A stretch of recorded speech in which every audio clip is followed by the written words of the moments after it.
अब हम लोग सीखेंगे एक्सट्रैक्शन ऑफ मेटल को थोड़ा डिटेल में। तो समझ लीजिए कि एक्सट्रैक्शन ऑफ मेटल तो हम जान रहे हैं क्या होता है कि मेटल को उसके ओर से बाहर निकालना। तो इसमें जो प्रोसेस यूज करते हैं वो सारा प्रोसेस कहलाता है मेटलर्जी। मेटलर्जी में जो पहला प्रोसेस है वो है क्रशिंग एंड ग्राइंडिंग। तो हम लोग क्या करेंगे, सबसे पहले जो ओर आएगा उसको हम लोग क्रश और ग्राइंड करेंगे, मतलब पाउडर में बदल देंगे या छोटे छोटे टुकड़े में कन्वर्ट कर देंगे। इसके बाद का जो मेथड है वो है हम लोगों का कॉन्सेंट्रेशन। तो कॉन्सेंट्रेशन में क्या हो रहा है, तो कॉन्सेंट्रेशन में टू रिमूव गैंग, गैंग को हम लोग क्या कहते हैं, इम्प्योरिटी। तो कॉन्सेंट्रेशन में गैंग को हटाना है, तो गैंग क्या है, इम्प्योरिटी। मतलब ओर में बहुत सारे मिट्टी वगैरह होता है कुछ जो कि हम लोगों को नहीं चाहिए, अनवांटेड चीज होता है, उसे हम लोग इम्प्योरिटी कहते हैं और वही इम्प्योरिटी को गैंग भी कहा जाता है। ठीक है, तो कॉन्सेंट्रेशन का दूसरा एक टॉपिक है, दूसरा नाम है इसका, उसे कहते हैं इनरिचमेंट ऑफ ओर।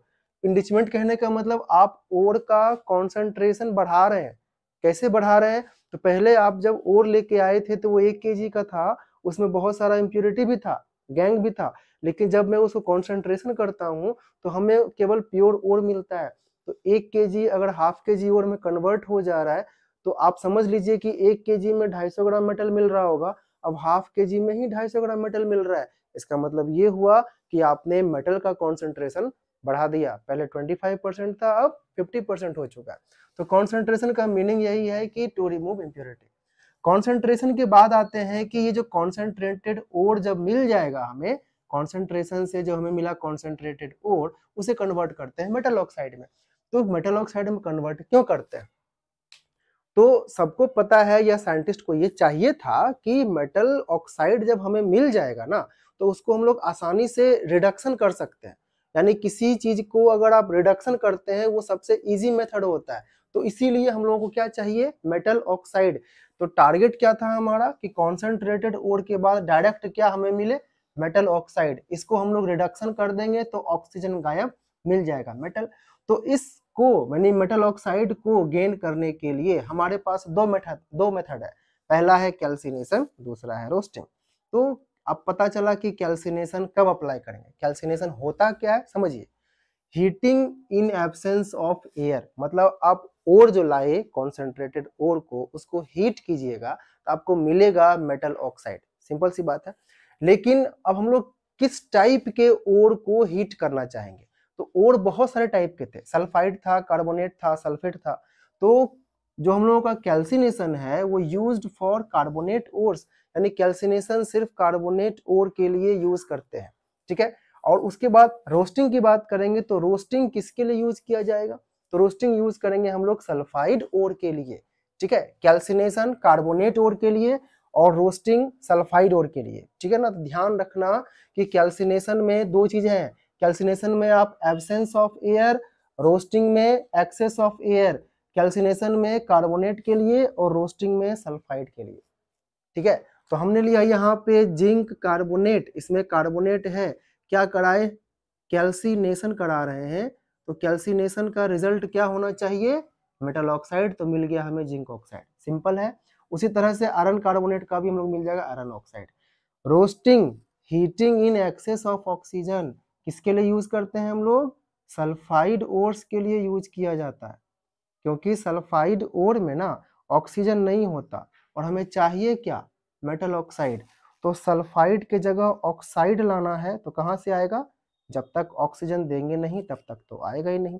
इसीलिए जिंक सल्फाइड को ऑक्सीजन की प्रेजेंस में हीट करते हैं और इस मेथड को रोस्टिंग कहते हैं। तो हमें मिल जाता है जिंक ऑक्साइड, टारगेट कंप्लीट। हमें क्या चाहिए, मेटल ऑक्साइड, यहाँ मिल गया मेटल ऑक्साइड। तो अगर कार्बोनेट रहा, अगर कार्बोनेट ओर है तो कैल्सिनेशन करवा देंगे, सल्फाइड ओर है तो रोस्टिंग करवा देंगे। ठीक है, यहाँ करने के बाद यानी कि ये कॉन्सेंट्रेटेड ओर से मेटल ऑक्साइड गेन करने के बाद अब मेटल ऑक्साइड से क्या चाहिए हमें, मेटल चाहिए। तो मेटल ऑक्साइड में क्या रहता है, ऑक्सीजन।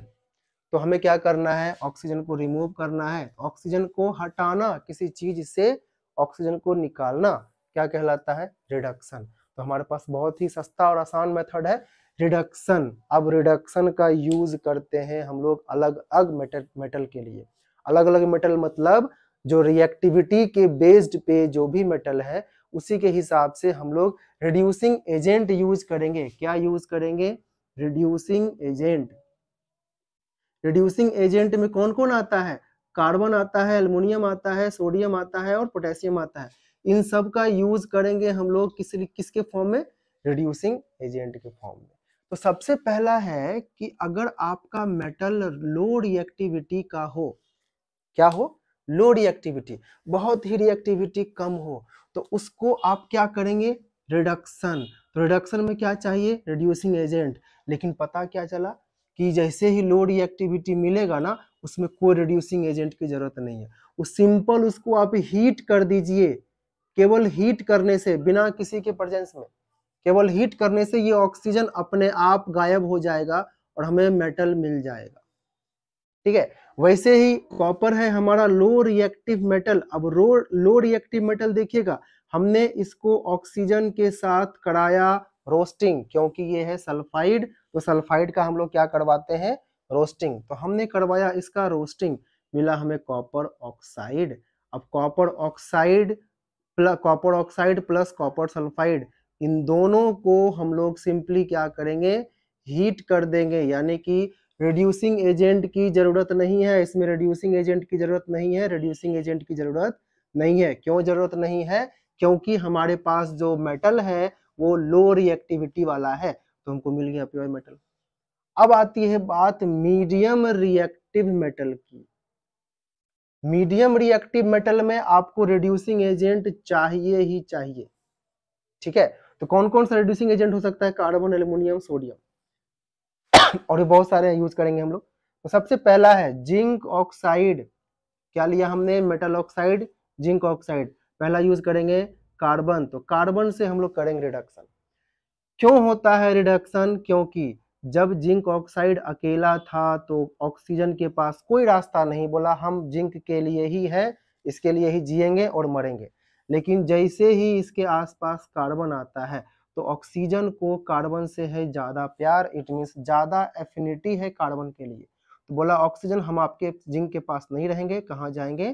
कार्बन के पास। तो मिल जाता है कार्बन मोनोऑक्साइड, तो मिल गया कार्बन मोनोऑक्साइड। बेचारा जिंक रह जाएगा अकेला, जिंक रह गया अकेला। वैसे ही लेड ऑक्साइड के साथ भी होता है, जब तक कार्बन नहीं है तब तक ऑक्सीजन Pb के साथ रहेगा, लेकिन कार्बन आया और ऑक्सीजन को लेके चला गया, बोला ऑक्सीजन हमको कार्बन से ज्यादा एफिनिटी है, तो हम लोग चले जाते हैं कार्बन के साथ, तो कार्बन ऑक्साइड यानी कार्बन मोनोऑक्साइड, तो बच गया क्या हमारे पास? Pb। अब हम लोग हाई रिएक्टिव मेटल के बारे में समझेंगे। हाई रिएक्टिव मेटल जो है वो ऑलरेडी मेटल ऑक्साइड में ही मिलता है। हाई रिएक्टिव मेटल इतना ज्यादा रिएक्टिव होता है कि वो सबसे पहले जाके ऑक्सीजन से ही रिएक्ट करेगा और मेटल ऑक्साइड बना देगा। तो हमें ऑलरेडी मेटल ऑक्साइड मिल चुका है, और इसके लिए अगर पहले से ही हमारे पास ऑक्साइड अवेलेबल है तो ना तो हम इसका करवाएंगे कैल्सिनेशन और ना ही करवाएंगे रोस्टिंग। तो ना तो कैल्सिनेशन हो रहा है ना ही रोस्टिंग हो रहा है, सिंपली क्या करेंगे? इलेक्ट्रोलाइसिस। तो इलेक्ट्रोलाइसिस में होता क्या है? आप उसके ओर को ले लीजिए, पानी में मिला दीजिए और उसके बाद उसमें करंट पास करवा दीजिए। करंट पास होगा तो वो जो ओर का जो एटम है दोनों, वो आप टूट जाएंगे और किसमें बन जाता है? पॉजिटिव और नेगेटिव आयन में टूट जाता है। होता क्या है कि आपके बैटरी में, यानी जो आप सेल का यूज किया, कंटेनर का यूज किया, उसमें 2 इलेक्ट्रोड होते हैं। ठीक है, 2 इलेक्ट्रोड होते हैं, इस तरह का कंटेनर होता है आपके पास, 2 इलेक्ट्रोड्स होते हैं। ठीक है, इसको हम लोग आगे समझेंगे। 2 इलेक्ट्रोड्स में एक होता है कैथोड जो कि होता है नेगेटिव, एक होता है जो कि पॉजिटिव। एनोड, कैथोड, कैथोड पे होता है नेगेटिव और एनोड पे होता है पॉजिटिव। समझ में आ गया? तो कैथोड हो गया आपका नेगेटिव, एनोड हो गया आपका पॉजिटिव। अब कैथोड पे क्या हो रहा है? जब एल्युमिनियम टूटा तो एल्युमिनियम पे 3+ आएगा, तो एल्युमिनियम हो जाता है पॉजिटिव चार्ज। तो जब ये आयन सॉल्यूशन में घूम रहा होता है ना, एल्युमिनियम 3+, तो उसे दिखता है कि अरे इलेक्ट्रॉन कहाँ है? तो इलेक्ट्रॉन कैथोड के पास है, क्योंकि कैथोड पर इलेक्ट्रॉन सप्लाई हो रहा होता है। बोला चलो चलो कैथोड के पास चलते हैं, तो एल्युमिनियम चला जाता है कैथोड के पास, वहां से बोलता है हमको 3 इलेक्ट्रॉन दे दीजिए, ताकि मेरे माथे पे 3+ घूम रहा है। तो वो 3 इलेक्ट्रॉन लेके स्टेबल हो जाता है और एल्युमिनियम निकल जाता है। वैसे ही ऑक्सीजन भी टूट के नेगेटिव आयन बन के घूम रहा होता है। अब ऑक्सीजन के माथे पर है नेगेटिव आयन, वो क्या करे? बोला मेरे माथे पर तो नेगेटिव है, इसको हटाना है, अरे चलो एनोड के पास, क्योंकि उसके पास पॉजिटिव है, हम अपना नेगेटिव उसको दे देते हैं। तो क्या करता है? एनोड के ऊपर वो 2 इलेक्ट्रॉन अपना जाके छोड़ देता है, तो क्या निकल जाता है? ऑक्सीजन। इस तरह से अगर देखिएगा NaCl, तो NaCl भी बन गया Na+ और Cl- में, तो प्लस किसके पास जाएगा, इसको चाहिए क्या, इलेक्ट्रॉन। तो कहाँ से मिलेगा, कैथोड से मिलेगा। क्यों मिलेगा कैथोड से, तो कैथोड पे होता है नेगेटिव। तो इसने एक इलेक्ट्रॉन लिया, क्या मिल गया हमें, सोडियम। ठीक है, वैसे क्लोरीन क्या करेगा, किसके पास जाएगा, एनोड के पास। एनोड के पास जाके क्या करेगा, तो क्लोरीन अपना एक इलेक्ट्रॉन रिलीज कर देगा और क्या मिल जाएगा, क्लोरीन। तो इस तरह से हम लोग हाई रिएक्टिव मेटल का इलेक्ट्रोलाइसिस देखते हैं।